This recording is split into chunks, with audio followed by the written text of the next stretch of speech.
Eh bien, nous allons pouvoir commencer. euh, Sinon, les personnes nous rejoindront en cours de route. Merci à tous et toutes d'être venus pour ce webinaire d'aide au dépôt donc des dossiers dans le cadre du programme TAP Grand Est. Tout d'abord, je veux m'assurer que vous m'entendiez bien, tout le monde, et que vous voyez bien mon écran. Et n'hésitez pas à me dire oui ou non, à utiliser le chat ou à ouvrir le micro pour me confirmer. Ouais, ça va. Super, parfait. Très bien. Eh bien, merci encore d'être venu. Donc, je suis Solène Guéguin, donc je suis chargée de mission à la Fondation Avril. Et donc, ce sera moi qui coordonne le programme TAP Grand Est pour la Fondation. Donc, c'est un programme qu'on a co-construit avec la région Grand Est. Mes collègues à la région sont aujourd'hui absentes et s'excusent voilà pour cela, mais elles répondront bien entendu à vos questions également si vous en avez. Donc, ce webinaire est enregistré, il sera par la suite diffusé, donc si vous voulez y revenir également, il n'y aura pas de souci. Et puis, je voulais compléter également pour vous dire que n'hésitez pas à poser vos questions, que ce soit dans le chat ou à la fin, il y aura un temps également de questions-réponses. Donc, vous pourrez utiliser ce moment-là pour ouvrir vos micros. Donc, merci encore à tout le monde d'être présent. Donc, je vais commencer tout d'abord par vous parler dans les grandes lignes du programme TAP. C'est un programme qu'on a construit à la Fondation Avril en 2019. Et donc, on en est à la troisième édition sur le Grand Est actuellement. C'est un programme qu'on co-construit à chaque fois avec un acteur des territoires. Donc ici, on l'a construit avec la région Grand Est, avec justement des thématiques qui vont être flexibles et qui vont être adaptées justement aux besoins, aux priorités de chaque territoire. Dans les grandes lignes, ce programme TAP, c'est un appel à projet qui va venir accompagner et financer sur 2 ans des projets qui vont être locaux, multi-acteurs, innovants et qui vont impliquer le monde agricole. Donc on a des objectifs qui vont être clairs avec cet appel à projet-là. Justement, on va vouloir recréer et renforcer les liens grâce justement à ces projets collectifs multi-acteurs. On vient financer majoritairement l'ingénierie de projet qui est souvent le maillon faible pour les projets et notamment en impliquant des agriculteurs. Et puis on vient enfin intégrer le champ de pratique dans un nouveau modèle économique et mobiliser et engager les collectivités. Sur le programme TAP Grand Est, donc c'est un programme qu'on a construit depuis 2025 à la région, dont on a lancé une première phase l'année dernière, à l'issue de laquelle 5 projets ont déjà été lauréats. On a décidé de réouvrir une seconde phase avec la région. Donc c'est dans ce cadre-là que s'inscrit ce webinaire justement pour vous aider à déposer votre dossier et vous donner les meilleurs conseils pour avoir un dossier qui soit éligible à la fin. Donc dans les grandes lignes, cette seconde phase elle a les mêmes critères que la première phase. Donc d'abord en termes de financement, vous allez pouvoir demander un financement jusqu'à 60 000 euros pour de l'animation et de la coordination du projet. En plus de ce financement-là, il y aura juste après. Cette seconde phase, elle va venir sélectionner entre 5 à 7 nouveaux projets qui vont être du coup multi-acteurs, innovants, qui vont impliquer le monde agricole et qui vont être ancrés dans les priorités locales. On a décidé sur ce programme-là, comme pour la première phase, d'avoir 3 thématiques principales, donc les filières protéines végétales, la transition des élevages, en lien avec les priorités de la région Grand Est, mais on a élargi à tout autre projet qui peut être innovant. Donc même si c'est un projet qui est hors ces 2 champs thématiques, ça peut être un projet qui entre dans un programme TAP. Je vous ai rappelé en bas le calendrier pour cette phase, justement, cette seconde phase du TAP. Donc on a une ouverture de la plateforme qui a ouvert le 2 février dernier. Entre juin et juillet, on aura une sélection avec une présélection fin juin et des auditions début juillet, des projets présélectionnés avec un lancement de l'accompagnement qui aura lieu en octobre 2026. Donc cette seconde phase va venir rejoindre la première phase dès l'automne prochain. Donc je vous ai mentionné ce financement-là qui est donc de 60 000 euros, en sachant que ces 60 000 euros-là ne peuvent représenter que 80% du budget global du projet. En complément également, en termes de critères d'éligibilité, on demande à ce que le consortium de projets multi-acteurs, il y ait dans ce consortium-là 3 structures de nature juridique différentes au minimum, voilà, pour élargir le plus possible les dialogues et donc dans les projets également.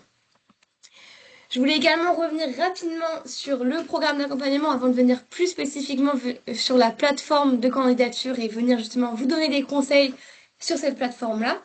Le programme d'accompagnement donc, qui débutera en octobre 2026, il est concentré autour de 3 grands axes. D'abord, un accompagnement qui va être collectif, avec 3 journées d'échange donc, pour les chefs de file, des webinaires de formation sur des sujets plutôt transversaux, ça peut être de la communication, ça peut être des sujets de gouvernance. On va également avoir sur les 2 ans une visite de sites inspirants, des newsletters et puis accès à des fiches bonnes pratiques sur les 2 ans. On va également avoir un accompagnement individuel avec d'abord une visite sur site des cabinets de conseil qui vont venir faire un diagnostic des besoins du projet. Ensuite, tout au long des 2 ans, il va y avoir des échanges réguliers avec ces cabinets de conseil-là, donc tous les mois, voire tous les 2 mois en fonction des besoins. Et puis évidemment, la construction d'un chemin d'impact et la mise en place d'indicateurs. Enfin, le dernier point important pour cet accompagnement, et c'est une nouveauté pour le programme TAP Grand Est, c'est l'accompagnement au vote citoyen. Puisque dans ce cadre de ce programme, il y aura également un vote citoyen sur le site Ma Région Demain. Donc les projets vont produire une vidéo avec les cabinets de conseil qui sera diffusée sur le site Ma Région Demain et donc qui seront soumis ensuite au suffrage. En sachant que les 3 projets qui ont reçu le plus de votes auront une enveloppe supplémentaire de 3 000 €. Donc pour ces votes citoyens, évidemment, il y aura la production de vidéos avec les cabinets, mais également une formation approfondie autour des enjeux du vote citoyen, apprendre à communiquer autour d'un projet justement qui peut être parfois agricole. C'est tous ces enjeux-là qui vont être abordés dans cet accompagnement-là. Je vous ai mis à droite le calendrier prévisionnel pour l'accompagnement. Donc, comme je vous l'ai dit, dès octobre 2026, un premier diagnostic avec une première visite sur site. Ensuite, on va avoir débuté l'accompagnement collectif en novembre. En janvier, ce sera le début du vote citoyen, donc de la formation au vote citoyen. En octobre 2027, on aura une seconde visite sur site, donc pour faire un état des lieux des projets, et puis une journée de clôture 2 ans plus tard, en octobre 2028, et bien sûr tout au long les différents moments que je vous ai cités, donc la visite de sites inspirants, les newsletters, des fiches bonnes pratiques. Voilà pour ça. Je vous propose maintenant de rentrer dans le vif du sujet. Donc vraiment, ce webinaire-là a été conçu pour que justement ce soit plus simple pour vous de déposer votre projet. On sait que les appels à projets, c'est parfois chronophage pour les porteurs de projets et on veut ici vous simplifier la tâche autant que de possible. Donc, je vous mettrai dans le chat le lien ensuite vers la plateforme de dépôt pour que vous puissiez la voir. Donc c'est une plateforme qui est en ligne, c'est une plateforme Win et je souhaitais revenir d'abord en premier lieu sur les critères que vont regarder les jurys. Puisque comme je vous l'ai dit, les jurys vont avoir cette phase de sélection en juin et juillet et donc vont se baser sur les dossiers de la plateforme pour d'abord présélectionner les projets. Les jurys vont baser principalement sur les critères suivants, même si évidemment il peut y en avoir d'autres au fur et à mesure de la lecture des projets. Tout d'abord, les jurys vont regarder la pertinence du projet par rapport au cahier des charges. Ce cahier des charges est bien évidemment disponible sur la plateforme Win en ligne, donc vous pouvez évidemment aller le consulter si vous voulez des informations complémentaires à ce que j'ai pu vous dire lors de ce webinaire. Ils vont également regarder le partenariat, donc la pertinence du partenariat, c'est-à-dire que est-ce qu'on a réussi à avoir un consortium d'acteurs qui soit assez large? Est-ce qu'on a réussi à toucher le plus d'acteurs possible de l'amont à l'aval? Ils vont également regarder en complément l'implication des agriculteurs dans le projet. Est-ce que les agriculteurs sont emparés de la gouvernance du projet? À quel point ils vont être impliqués dans le projet? Les jurys vont également regarder la création de valeur pour le territoire. Dans ce jury, c'est composé d'experts qui sont situés sur la région Grand Est, mais pas que. Et donc, ils ont une certaine connaissance des besoins et des priorités de la région. Donc, on va vraiment venir regarder ici la création de valeur pour le territoire.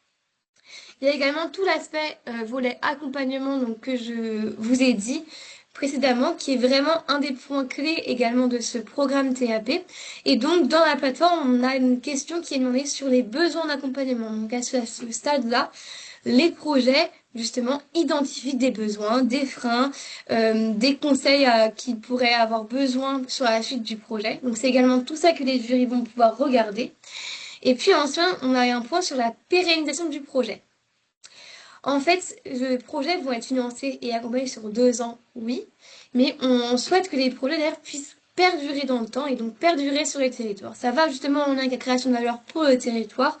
On souhaite que les projets aient un impact sur le plus long terme, donc les jurys vont également regarder ce point-là qui est un point assez important. Pour terminer, et ensuite je dirais sur la plateforme, vous montrer pas à pas justement les différentes étapes. Je voulais faire un peu une vue globale de ce qu'est la plateforme de candidature et donc les grandes étapes en question. Donc c'est 4 grandes étapes et puis 2 à la fin plutôt d'engagement. Les 4 grandes étapes, c'est d'abord une description du projet. Donc c'est vraiment plutôt une fiche d'identité assez simple du projet pour qu'on puisse en prendre connaissance rapidement de ce que va être le projet, qui le porte, comment il est construit, le budget. En second temps, on a vraiment une présentation détaillée du projet. Donc on veut chercher à comprendre la chronologie, comment le projet va se découper sur les 2 ans, action par action. Vraiment comprendre la faisabilité du projet, qu'est-ce qui veut être créé, dans quel contexte il s'inscrit. On va ensuite avoir une présentation des partenaires du projet. Donc on va essayer de comprendre ici la pertinence du partenariat avec les différents partenaires, mais également comment chaque partenaire va se placer sur chaque action. Donc est-ce qu'une action va être attribuée à chaque partenaire? La pertinence aussi de chaque action. Est-ce que les partenaires ont justement des compétences dans cette action spécifique? Et puis enfin, en quatrième partie, une partie budget et financement, donc justement voir le plan de financement global du projet sur les 2 ans, le découpage qu'il en est fait, et sur les différents postes qui vont être demandés. Je l'ai dit, en fait, c'est un programme qui va venir financer majoritairement l'animation, la coordination du projet, mais à de plus faibles moyens, on peut venir financer ponctuellement des besoins, par exemple pour des études, on peut venir financer des besoins en logistique, on peut venir financer des besoins en communication. La majorité du budget ira quand même à des frais de fonctionnement, donc de coordination, d'animation du projet. Et puis donc les deux dernières étapes, pardon, c'est vraiment engagement et finalisation, donc sur la plateforme.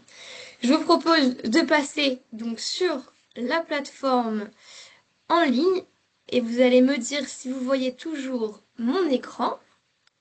C'est voici normalement qui doit afficher la plateforme. Super. Donc comme je vous l'ai dit, quand vous arriverez, que si vous n'êtes pas encore inscrit dessus, vous arriverez sur une page similaire. Une fois votre inscription passée, vous allez pouvoir candidater.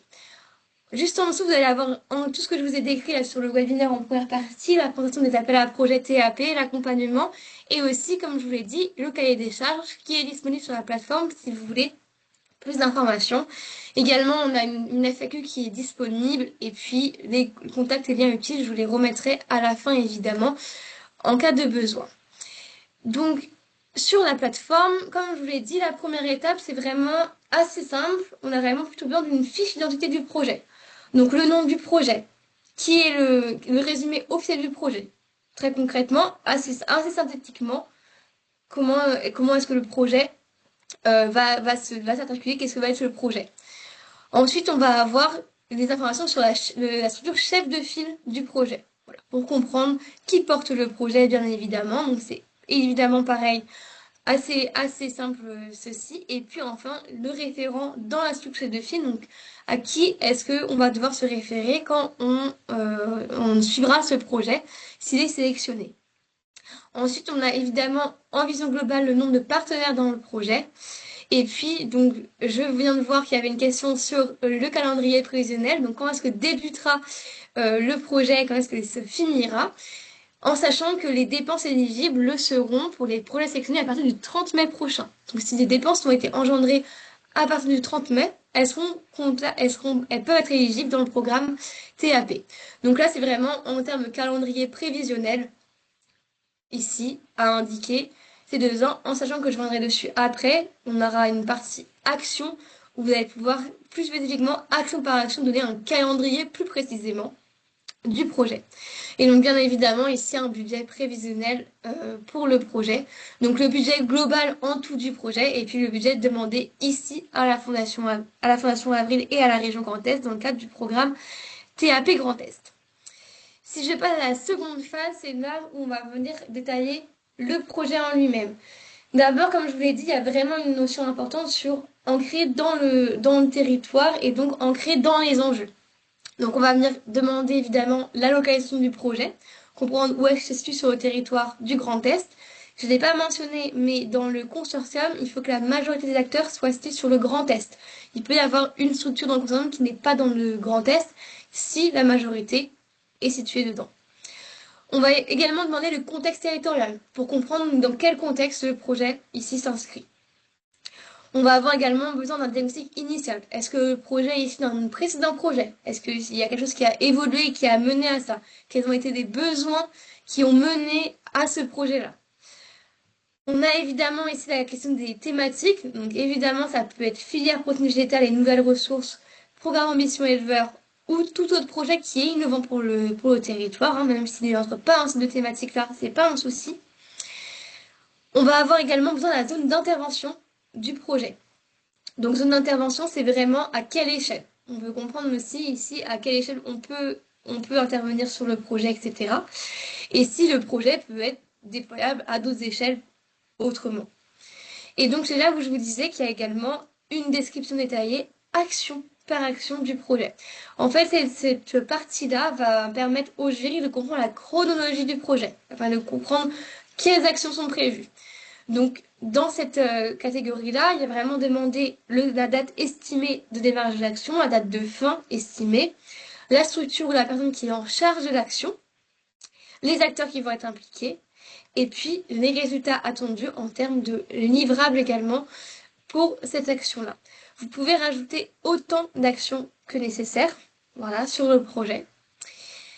On a également la fameuse question sur les besoins en accompagnement. Donc là, je vous ai remis les descriptions de l'accompagnement que je vous ai expliqué à l'oral. Évidemment, on vous demande ici, à titre prévisionnel, quels seraient les besoins.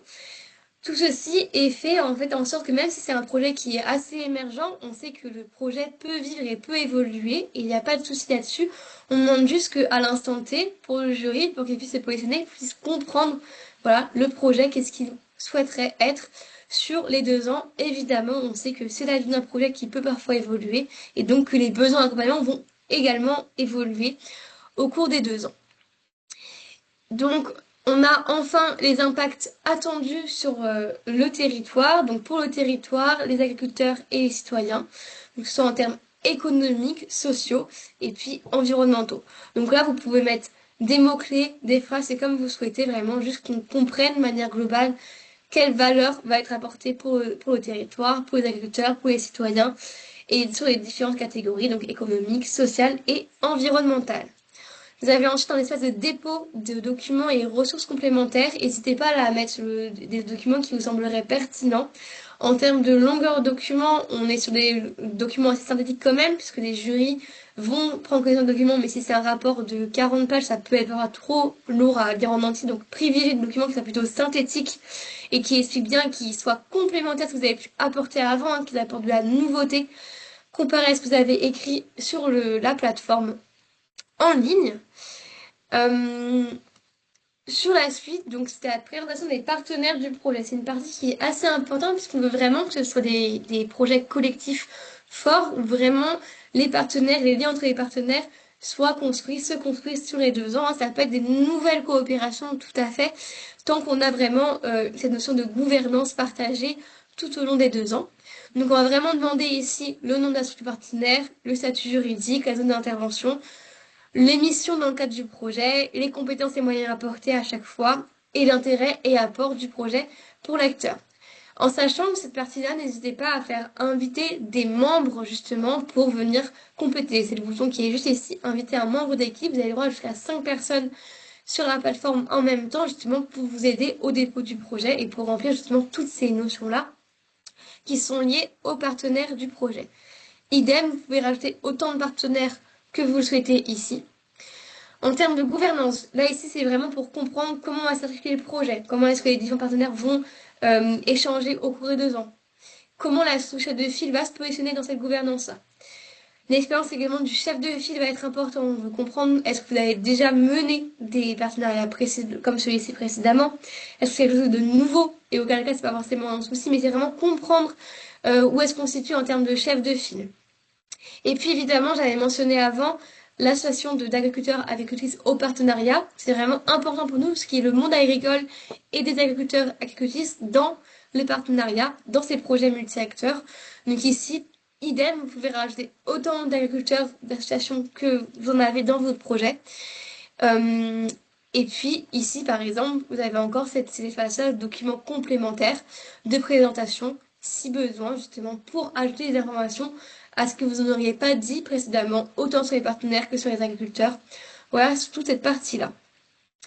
On a enfin le point budget, et pour cela, je vais ouvrir un Excel donc, qui est disponible également sur la plateforme. Est-ce que vous voyez bien l'Excel que j'ai ouvert? Super. Donc sur cet Excel-là, c'est vraiment le budget qui est demandé donc pour la plateforme. Nous, ça nous permet en fait de comprendre action par action quel est le coût que ça va représenter, le type de dépense, si c'est du fonctionnement, si c'est de la logistique, si c'est par exemple des frais de déplacement, des besoins pour une étude, si c'est de l'investissement. Tout ça, vous pouvez le mettre dans le tableau. En sachant que là, c'est le budget total du projet. Donc même les dépenses d'investissement seront à mettre dans ce tableau-là à gauche. Vous avez vraiment donc les contenus d'action, le type de dépenses détaillé exactement, le partenaire également et la nature de la dépense. Et puis à découper les montants pour 2026-2027-2028. Vous aurez en bas du coup à remplir le total pour le fonctionnement et le total investissement et le total le budget global du projet. C'est donc dans cette partie à droite que vous pourrez mettre justement la nature de la dépense ici, les dépenses qui seront éligibles pour l'appel à projet TAP, donc le fonctionnement, les besoins ponctuels pour des études, pour des prestations externes, et les dépenses non éligibles, donc souvent de l'investissement, ici non éligible. Et donc ici, on demande en dernier les ressources prévisionnelles. Donc, que ce soit pour l'appel à projet TAP, combien il est demandé. Si vous avez d'autres financements publics, n'hésitez pas à les rajouter ici. Des financements privés également à préciser. Et puis, si de l'autofinancement, évidemment, vous ajoutez si le statut, s'il est acquis ou si c'est toujours en cours de demande. Ce tableau-là, vraiment, c'est à titre indicatif, c'est vraiment pour comprendre et pour découper le budget au mieux, après, pour que et régions et fondations, on comprenne bien justement pourquoi ce montant-là est demandé et comprendre par action vraiment pour avoir une vue globale. Voilà pour ça. Je reviens rapidement sur la plateforme pour terminer. Donc c'est le budget ici qui est demandé, le RIB. Et puis évidemment, on a en complément demandé s'il y a d'autres candidatures, des pistes de financement qui sont en cours. N'hésitez pas à ajouter si c'est des choses qui ne sont pas encore acquises, mais qui sont en cours d'acquisition. C'est indiqué ici. Et puis évidemment, à la fin, vous aurez la partie engagement. Donc comme je le disais, si vous êtes présélectionné, il y aura des auditions qui auront lieu à Metz début juillet. Vous en serez évidemment informé après si votre projet est présélectionné. Et puis évidemment, en cas de sélection finale, il y a tout cet engagement-là. Également, en termes de communication de confidentialité, il y a tout l'engagement qui est clarifié ici. Voilà pour ça. En dernière partie, évidemment, c'est la finition du dossier, hein, donc rien de plus. Je vais arrêter, alors je vais remettre ici plutôt mon diaporama et vous ajouter donc à la fin les contacts, donc que ce soit moi à la Fondation Avril ou Julie Gervais à la région. On sera ravis par la suite de prendre un temps d'échange avec vous si vous nous présentez un projet que vous avez en tête et qui pour vous pourrait rentrer dans un programme TAP, vous n'êtes pas sûr, vous avez des questions complémentaires. On serait ravis de répondre à vos questions et de prendre justement ce temps-là pour y répondre. Donc n'hésitez pas à nous contacter par mail. Et je vois qu'il nous reste 4 petites minutes, donc je vais prendre encore quelques questions là rapidement, tant qu'on est tous ensemble en webinaire. J'ai essayé de faire court pour avoir le temps d'y répondre. Alors, je viens dans le chat pour répondre à vos questions. Hop, je vais vite.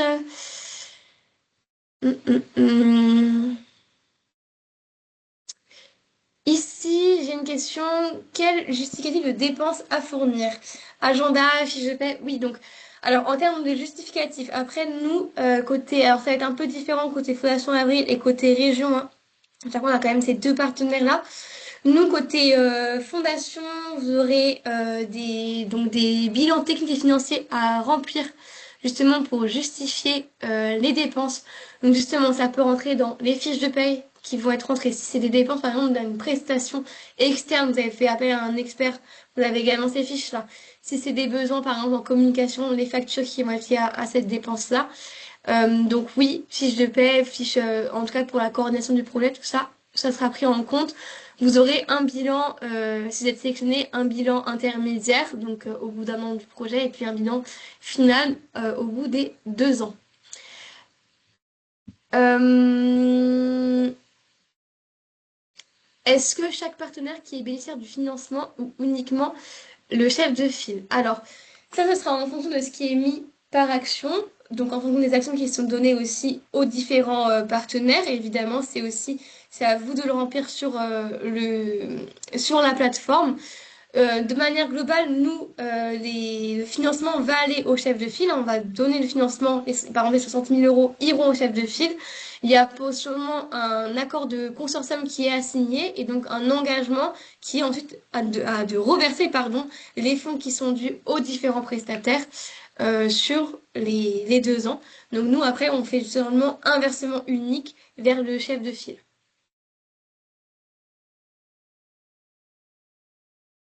Est-ce qu'il y a d'autres questions? Alors, nous, côté fondation, enregistrement des temps d'activité nécessaires, spécifiquement, non, pas besoin. Alors, je crois que Noémie l'a écrit, on est assez souple côté fondation, c'est vraiment un bilan technique et financier qui est à produire. Donc, on n'a pas besoin d'avoir ces enregistrements et temps d'activité, hein.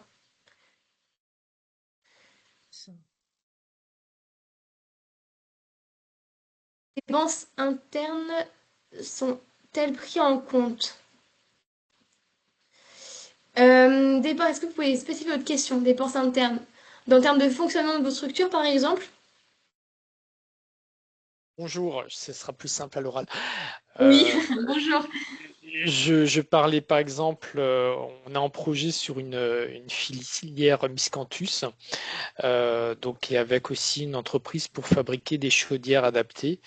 Et là, du coup, il y a tout un projet de développement pour des brûleurs adaptés à du Miscanthus. Donc, c'est de l'ingénierie de leur équipe projet de l'entreprise. Donc là, ils ont déjà la ressource humaine, mais c'est du temps qu'ils vont dédier pour faire ce développement spécifique. Ouais. Oui, oui, du coup, cette dépense-là, si c'est du temps justement qui est alloué pour ce projet-là spécifiquement, c'est tout à fait éligible dans le programme TAP. Oui, parce qu'avant, vous parliez de prestataires, plutôt de prestations Ah non, non, RH avec alors les oui. prestataires, mais là, Alors, c'est... donc, je vais respécifier. Du coup, principalement, en fait, donc, comme vous l'avez très bien dit, les financements, en majorité, vont aller pour de la coordination de l'animation du projet, donc de l'ingénierie de projet. On peut venir financer en moindre mesure des besoins ponctuels, si vous faites appel, par exemple, à un besoin pour une étude spécifique, mais c'est vraiment plutôt de manière ponctuelle, hein. La majorité des financements, ce sera vraiment pour l'animation et la coordination du projet. C'est un D'accord, peu plus clair? merci. Ok. C'est plus clair. Et du coup, j'en profite juste pour vous reproposer une collectivité dès lors qu'il y a une convention financière, il y a des libérations. Et là, vu les délais, avant les dates limites, ça va être compliqué. Donc, vous êtes contractuellement plutôt sur des conventions dès lors qu'on a la validation du projet? Alors, on sait qu'avec l'enjeu du contexte électoral là, très récent, c'est très compliqué. Pour le moment, on peut, jusque juillet, en tout cas jusqu'aux auditions, on peut se satisfaire d'un accord de principe. Il n'y a pas besoin de lettre d'engagement de la part des collectivités jusqu'aux auditions pardon, de début juillet. D'accord. Ok. Alors, entre les partenaires, voilà, donc, merci Noémie. Donc, on a une convention tripartite, donc Fondation Avril, Conseil régional donc, de la région Grand Est et le chef de file. Comme je l'ai dit, avec les partenaires du projet, ce sera un accord de consortium qui sera signé par l'ensemble des partenaires.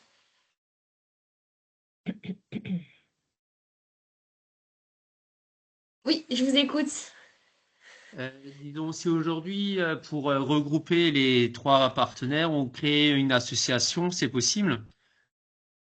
Alors, si vous êtes une association après qui réunit les trois partenaires, ça fait que un acteur du coup. En fait, nous, En on fait, demande vraiment à le chef de file, il serait structuré par un type associatif. Oui. Alors, le chef de file peut être une association, hein. Il faut vraiment juste que dans le consortium, il y ait deux autres structures qui soient dedans.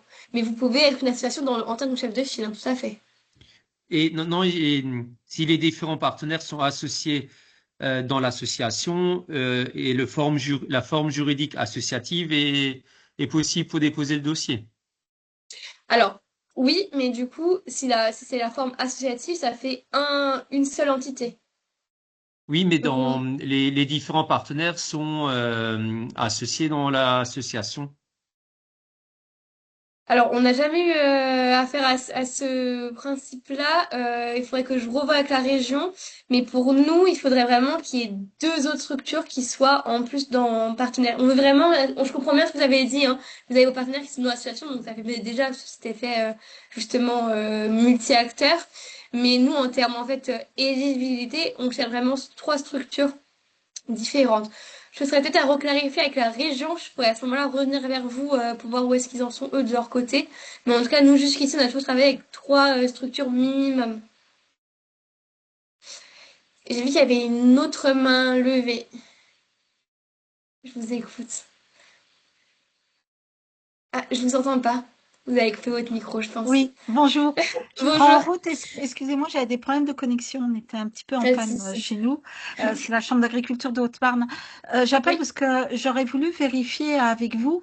On a des structures associatives qui travaillent avec la Chambre, mais le personnel est toujours mis à disposition par la Chambre.